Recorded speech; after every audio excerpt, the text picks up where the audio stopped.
રામ રામ ને સીતારામ ને અમારા ન્યૂ બ્લોગમાં તમારું સ્વાગત છે। અને આપણે જવાનું કારખાને એટલે આપણે ઉતરી ગયા દાદરા, પછી આપણે બેસી ગયા રિક્ષામાં અને આજ તો આપણે આવ્યા તો આપણો ભાઈ।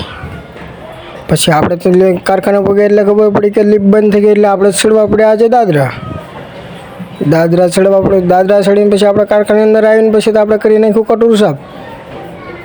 પછી આપણે તો હીરા ચડાવ્યા પહેલાં આપણે તો આપણી કુલદેવનું નામ લઈને પછી બનાવી નાખ્યો પહેલો લોટ, પછી બનાવી નાખ્યો બીજો લોટ, પછી બનાવી નાખ્યો ત્રીજો લોટ, પછી આવી ગઈ ચા, પછી ચા પી બનાવી નાખ્યો ચોથો લોટ, પછી થોડોક ખાઈ નાખ્યો માવો। પછી આપણે તો હીરા પૂરા થઈ ગયા અને આપણે જવાનું હતું ઘેરે। પછી આપણે કાપોતરા આવીને પછી આપણે હતા રિક્ષાની વાટે। પછી આપણે તો વ્યાજ ઘેરે અને પછી આપણને તો કાંઈ ખબર નથી પડતી, હમણાંથી હીરા મળતા નથી ને આપણને કાંઈ કામ કરવાની મજા આવતી નથી। અને આજનો મિનિટ બગાને પૂરો થાય છે એટલે જય દ્વારકાધીશ ને આપણને તો કોઈ પણ ફોલોય નથી કરતો ને આ તો આપણો 13મો મિનિટ બ્લોગ।